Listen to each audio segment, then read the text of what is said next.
Hey guys, it's Bobby Legs, and welcome to another episode of Bobby Legs Loves Watches. And today I have for you a reference video. Now, typically I do reviews or topic videos. I also do an occasional stream, but I'm trying something a little bit different. I want to create a series of reference videos. And what I mean by that is that, any point down the road, if you need to get some specs or details on a particular watch from a particular brand, you can use these videos as a reference, and hopefully that information will hold up no matter when down the road you're looking at this.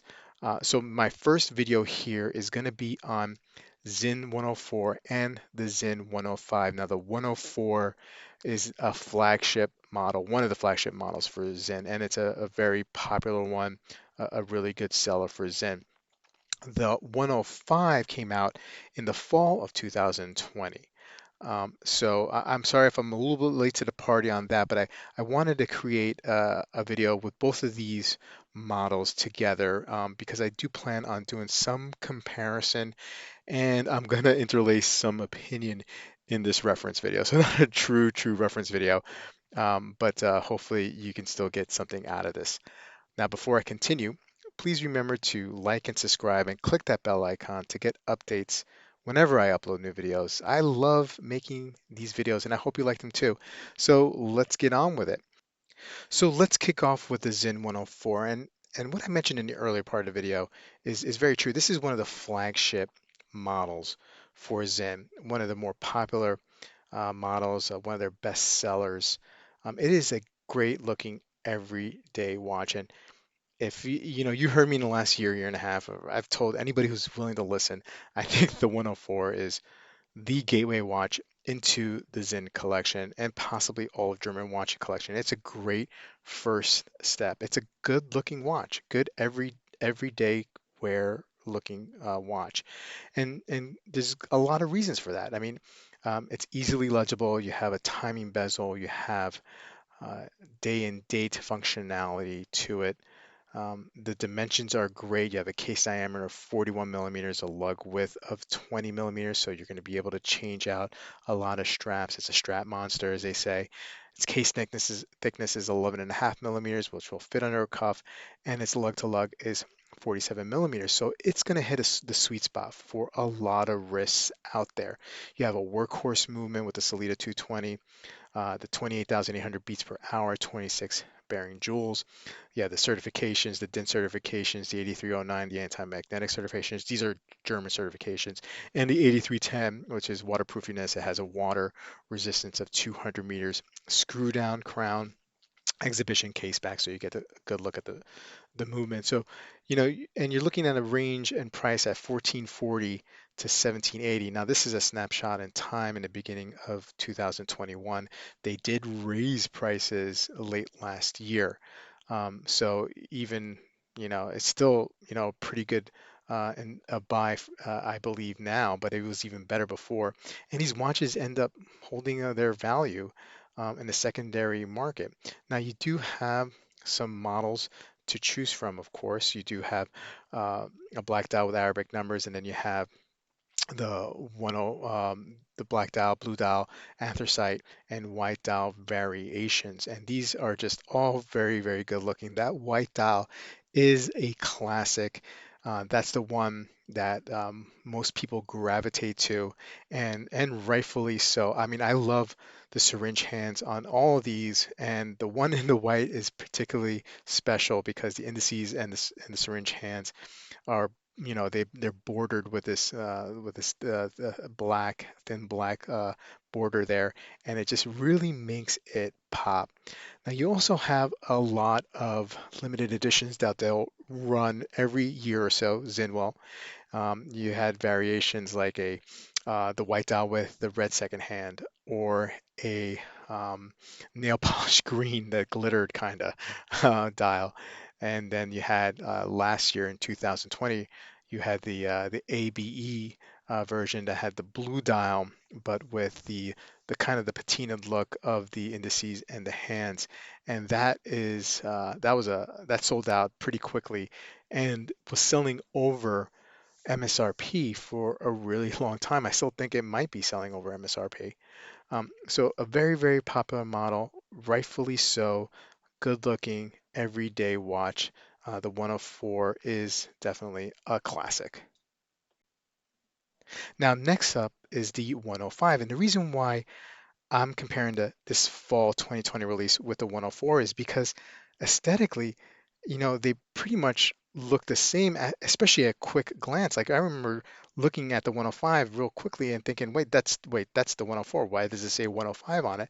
After you look at it for a few seconds, then you realize that, there are a lot of differences. But dimension wise, they share the same DNA. I mean, you have the case diameter 41 millimeters, the lug width of 20, the case thickness and the lug to lug are fractionally different according to their website, right? So that these differences are not going to make a difference at all on your wearability. It's still going to feel like a 104, and you still have that Salida 220 that has all the same certifications, same water resistance, screw down crown.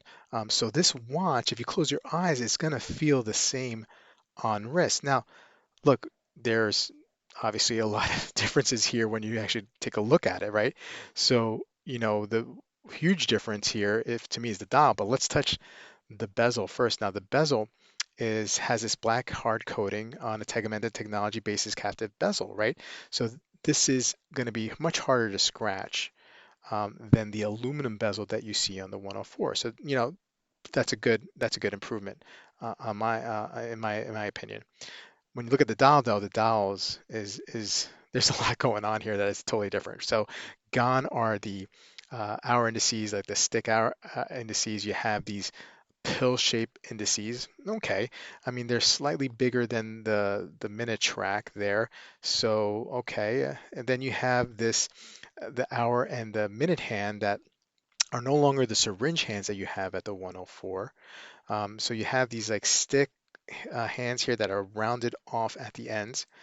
The seconds hand, you got this nice pop of orange, but gone is the arrow that you see in the 104, and you have that pill shape at the end there with that little slight needle coming out. Okay, now the huge difference here is where that date and day window is. So where you have it on the 104 at the 3 o'clock position, kind of like where you're used to seeing it, right?